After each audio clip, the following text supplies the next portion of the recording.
지금 아이들과 함께 공부하고 있는 국어강사 이지민입니다. 일단은 첫 번째는 제가 오늘은 좀 자료를 준비해왔어요. 왜냐면 제가 PPT 하면은 어머님들이 사진을 자꾸 찍으셔가지고 좀 자료를 만들어 드리면 편하겠다 해서 좀 준비를 했고요. 두 번째 같은 경우에는 제가 오늘 자정까지 해서 블로그에다가 서울외고 아이들 진단평가를 하나 올려놓을 예정입니다. 그래서 아이들이 지금 1, 2월달 동안 겨울방학 특강을 들으면서 국어 공부를 했는데 과연 서울외고에 걸맞은 소양들을 충분히 길렀는가, 여기에 대해서 진단을 좀 하고요. 약강점 분석을 하는 게 좀 필요할 것 같더라고요. 그래서 오늘 이제 필요하시면은 제 거 블로그에 한번 방문해 주시면은 거기에 맨 첫 번째 칸에 아마 서울외고 진단평가라고 나와 있을 겁니다. 그래서 제가 해설지와 답지를 따로 올릴 예정이라서 아이들에게는 문제만 주시고 답지는 따로 채점을 해주시면 되고요.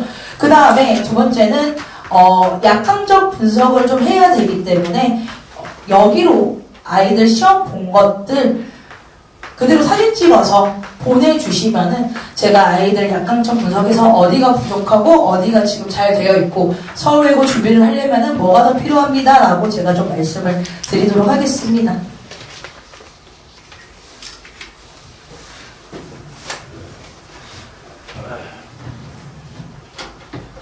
아무래도 서울외고 같은 경우에는 좀 욕심을 많이 내야 될 것 같더라고요. 이번에 입결을 좀 받고 그 다음에 재수생, 이제 제자들 중에서 서울외고 재수생 친구들도 있는데 이번에 굉장히 다들 대학을 잘 갔습니다. 재수생 친구들도. 그래서 서울외고 친구들이 1학년 때부터 정확하게 탄탄하게 준비를 하게 된다면은 이거 대학 좀 거짓말 좀 못해서 얘기하면은 우습게 갈 수 있겠다 이런 생각도 좀 들기 시작하더라고요.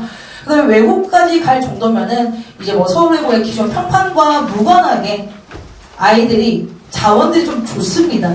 그렇기 때문에 그냥 학교에서 주어지는 교육과정 그 이상의 학습만 보태준다면 이 친구들의 잠재력은 무궁무진하겠다라고 하는 생각이에요. 그래서 그 부분에 대해서 좀 말씀을 드릴 건데 왜 국어는 이지민인가 여기서부터 좀 말씀을 드리면은 저희는 다른 곳들과는 달리 다 자체 컨텐츠로 진행이 됩니다. 그래서 이번 기말고사 같은 경우에도 저희 시험지에서 이렇게 일치도가 높게 좀 나오고 있습니다. 아무래도 제가 서울외고 같은 경우에는 지금 11년차 수업을 좀 하고 있고 학교 선생님들의 경향성을 다 파악하고 있기 때문에 어느 정도로 시험이 나오는지 이해도가 높다. 그래서 서울외고 같은 경우에는 저희 컨텐츠만 주로 다루더라도 고득점은 문제없이 만들 수가 있다. 자신감 있게 말씀을 좀 드리겠습니다. 자, 오늘 말씀드릴 거는요. 첫 번째 시험 범위, 두 번째 출제 경향 분석, 그 다음에 서울외고 문항 특징, 세기구 전략, 그 다음에 필수 학습 과제 이렇게 좀 준비를 했습니다. 제가 지금부터 딱 17분만 이야기하고 나가도록 하겠습니다. 왜냐면은 제가 좀 요즘에 설명을 오래 한다고 많이 혼나가지고 계속 시계를 좀 보면서 하도록 할게요. 자, 그러면은 이제 제 소개를 잠깐 드리면은 저는 지금 은행사거리에서 11년차 강의를 하고 있고요. 서울외고 같은 경우에는 제가 첫 은사 들어왔을 때부터 아이들을 계속 지도하고 있었습니다. 두 번째 같은 경우에는 제가 가장 자랑스러운 게 컨텐츠입니다. 컨텐츠 같은 경우에는 올해는 이제 대성마이맥 쪽이랑 같이 협업해서 진행을 좀 하고 있고요. 기존에는 마더톤과 메가스터디에서 제가 함께 일을 좀 했습니다. 그럼 이제 제가 학교교사 출신입니다. 그래서 아이들 생활기록부를 일일이 다 써줬던 경험을 바탕으로 또 입학사정관 사람들과 계속 접촉을 하면서 대입을 했을 때 무엇이 중요한가 이런 정보들을 바탕으로 아이들을 관리, 상담 진행하고 있고요. 그 다음에 이제 국어 관련해서는 제가 고려대학교 국어교육학과 박사 지금 논문만 남은 수료 과정입니다. 그렇기 때문에 국어와 관련해서는 누구보다 전문적이고 심층적인 강의를 이어가고 있다라고 하는 거고요. 자, 그럼 본격적으로 이제 서울외고에 대해서 설명을 좀 드리면은 첫 번째 출제 경향 분석입니다. 자, 중간고사 범위이고요. 여기 나와 있으면 교과서 범위, 올림푸스 기출문제집 이렇게 좀 진행이 되고 있습니다. 그래서 올림푸스라고 하는 거는 고1 기출문제 관련해서 이제 나온 교재, EBS 교재입니다. 이렇게 봤을 때는 시험 범위가 좀 많아 보이잖아요. 근데 교과서에서 세 작품 정도, 그다음에 플러스 문법 영역 하나, 의문의 변동 파트, 문법 변동 하나, 그 다음에 올림푸스 부교재에서는 딱 두 제시문 나옵니다. 딱 두 제시문. 그래서 독서 한 제시문, 문학 한 제시문 이렇게 나옵니다. 결론적으로 말씀드리고 싶은 게 뭐냐? 시험 범위가 굉장히 적다라고 하는 거죠. 그래서 타 학교에 비해서는 시험 범위가 2분의 1, 3분의 1 정도밖에 되지 않는다라고 하는 겁니다. 그렇기 때문에 이제 정확하게 공부하지 않으면 등급이 확 떨어질 수 있는 학교예요. 1컷이 보통 몇 점이라고 생각을 하실까요? 1등급 컷. 요즘 20%잖아요. 100점 만점에 평균적으로 은행사거리 있는 학교들의 1등급 컷은 92점 혹은 88점 요거 사이를 맴돌고 있습니다. 근데 서울외고 같은 경우에는 97점에서 96점을 이루고 있어요. 그래서 하나 실수로 틀리게 되면은 1등급, 2등급 사이에서 왔다 갔다 하게 됩니다. 결국에는 서울외고 중간고사 같은 경우에는 다 맞던지 실수로라도 하나까지만 용서가 되는 학교다. 이렇게 말씀을 좀 드리고 싶어요. 그렇기 때문에 회독과 반복학습, 암기와 이해가 굉장히 중요하다라고 하는 거고요. 문제의 유형 같은 경우에는 이렇게 좀 이어지고 있는데 서울외고에서 어디 파트에서 오답이 제일 많이 나올까요? 서술형입니다. 서술형 문제가 굉장히 까다로워서 아이들이 조건 하나 누락돼서 마이너스 1점, 마이너스 2점 이렇게 되는 경우들이 굉장히 많습니다. 그렇기 때문에 서술형을 정확하게 준비해주는 과정이 중요합니다. 두 번째 같은 경우에는 다지선다 문제들이 많이 나옵니다. 그래서 아이들이 알고 있는 내용임에도 불구하고 여기 선지 나와 있는 것처럼 기억, 디귿, 기억 이런 식으로 해서 정확하게 이론을 알지 못한다면 틀릴 수밖에 없는 문제들로 구성이 되어 있습니다. 결국 서울외고는 학습 내용이 어렵다라고 하기보다는 학교 시험 유형, 문제 유형, 포맷이 어렵다라고 하는 것 이것 때문에 등급이 좌지우지하게 된다라고 하는 거죠. 그럼 결국에는 서울외고에서 가장 중요한 건 이러한 문제 유형들을 익숙하게 풀어낼 수 있는 경험이 누적되는 겁니다. 자, 그래서 이제 서울외고 필수학습법 같은 경우에는 첫 번째, 아는 것을 손끝에 전달하라. 즉, 서술형 연습을 많이 해봐야 돼요. 지금 저희 재원생들 같은 경우에도 처음 학원에 왔을 때 몇 등급이야 물어보면은 2등급이라고 얘기를 했었거든요. 왜 2등급이야 물어보게 되면 서술형에서 점수가 깎여서라고 이야기를 했습니다. 그 친구들 딱 3주 서술형 연습시켰더니 이제는 서술형 절대 안 틀려요. 저랑 같이 공부하면서 서술형 틀린 친구 한 명도 없습니다. 그만큼 서술형 같은 경우에는 조금 더 신경을 써서 반복적으로 학습하는 과정들이 굉장히 중요하다라고 하는 거고요. 두 번째 같은 경우에는 문법 관련해서 다양한 예문, 분석이 필요합니다. 아무래도 서울외고 선생님들 같은 경우에는 기출문제를 굉장히 중시 여기십니다. 이때 기출문제는 학력평가, 3월, 6월, 9월 수능에 모의고사, 수능을 굉장히 중시 여기시는데 그렇기 때문에 문법 같은 경우에는 대다수의 예문들이 보통 고등학교 3학년 모의고사에서 그대로 출제되는 경우들이 많습니다. 그렇기 때문에 단순히 기초 이론뿐만 아니라 고3에 출제가 되었던 예문 분석, 다양한 선지 표현들까지 정확하게 파악하는 게 중요합니다. 하나 말씀드리면은 그럼에도 불구하고 문법이 어렵게 나오지는 않아서 아이들이 다 맞추는 영역입니다. 즉 의문의 변동 제가 아까 진단평가를 말씀을 드린 거는 여러분 지금 고등학교 1학년 친구들이 의문의 변동 파트는 다 배웠거든요. 근데 배운 게 중요한 게 아니라 내가 얼마나 그걸 내면하고 가지고 있는가가 굉장히 중요합니다.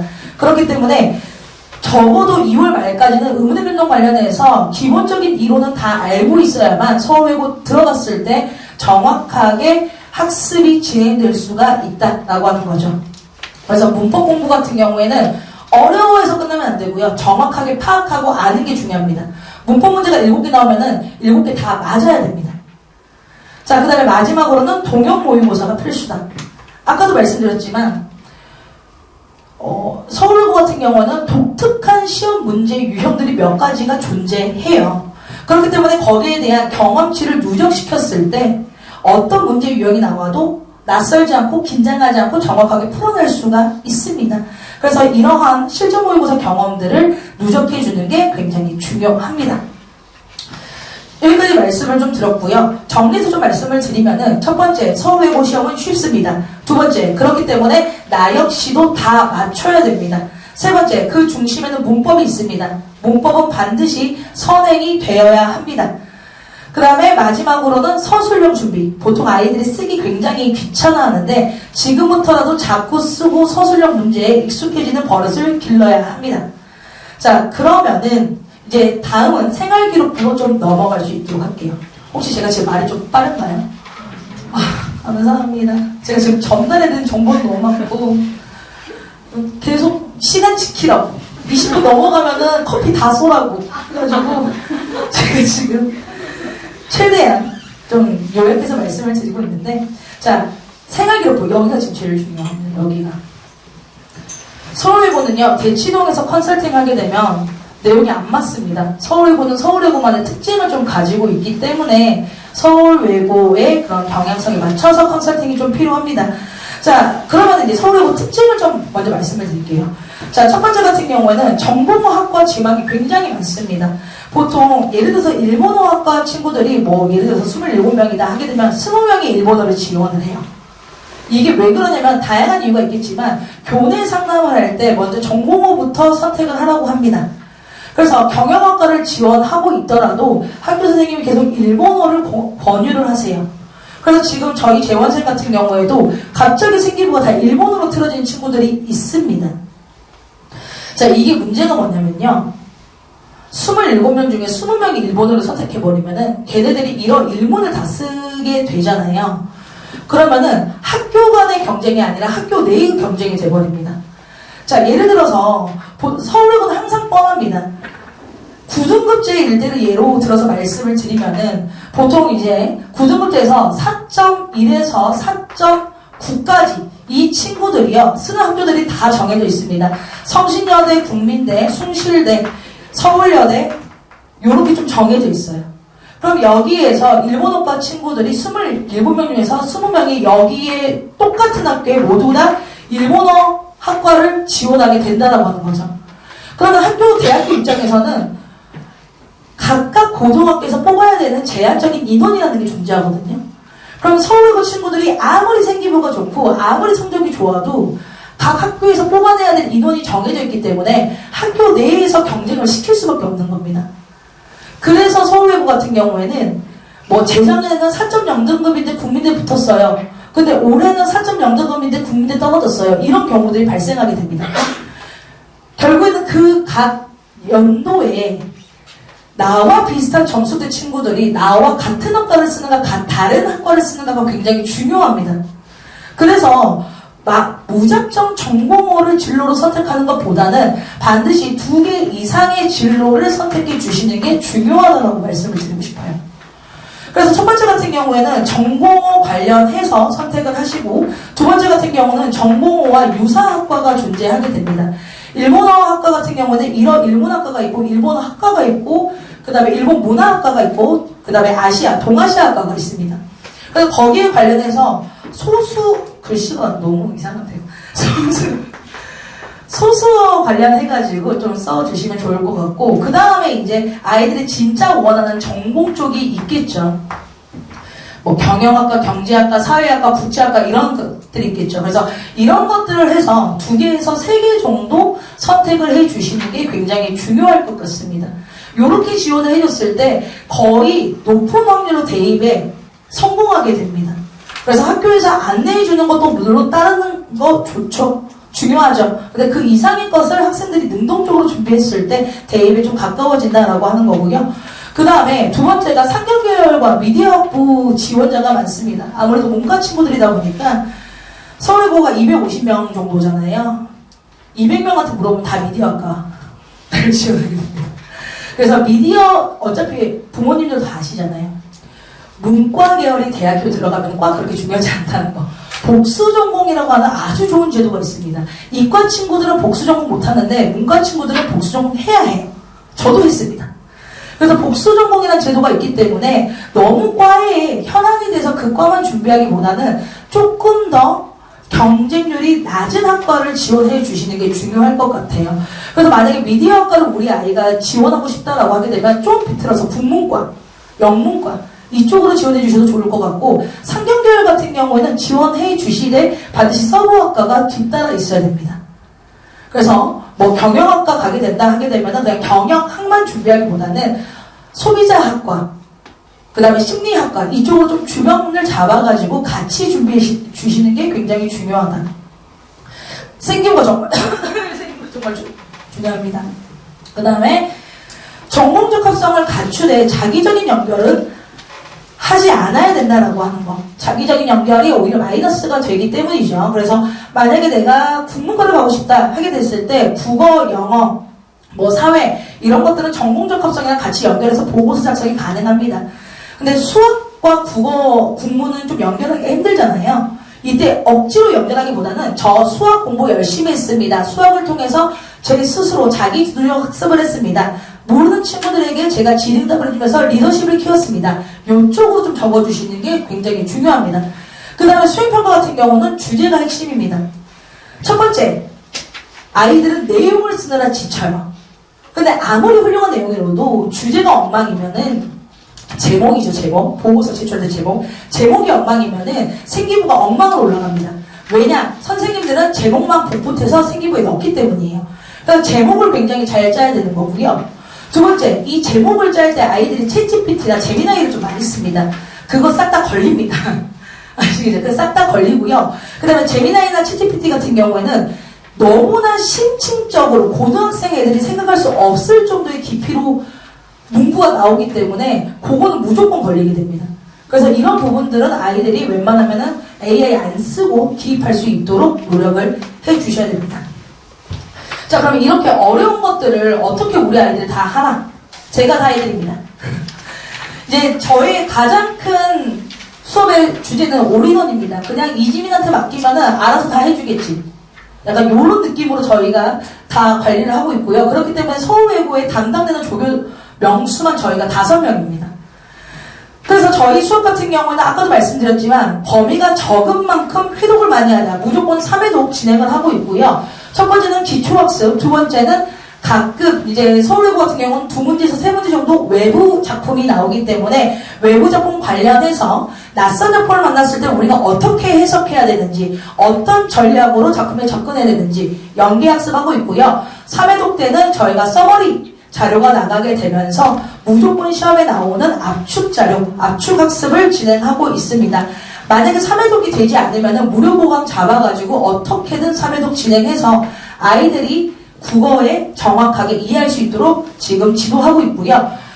그 다음에 저희가 클리닉 지도를 하게 되는데 클리닉 지도는 저희가 금요일에 한 번 있고요. 그 다음에 주말에 한 번 총 2번이 있습니다. 그래서 문법 집중 테스트에서 아까도 말씀드렸지만 문법은 다 맞아야 됩니다. 그래서 문법 집중 클리닉이 한 번 있게 되고요. 주말 클리닉 같은 경우는 저희가 배웠던 전범위 클리닉이 들어가게 됩니다. 전범위 클리닉 같은 경우에는 서울외고 시험 동형 모의고사로 진행이 돼서 서울외고랑 똑같은 28문제에 서술형 6문제, 22문제 객관식으로 들어가고 있습니다. 그 다음에 마지막 서술형 퀴즈입니다. 그래서 저희가 3시간 수업을 하게 되면은 마지막 수업 끝나고 나서 그날 배운 내용에 대해서 서술형 미니 퀴즈가 4문제 정도 나가게 돼요. 그래서 아이들이 일일이 써서 그날 배운 거 바로 복습할 수 있도록 진행을 하고 있습니다.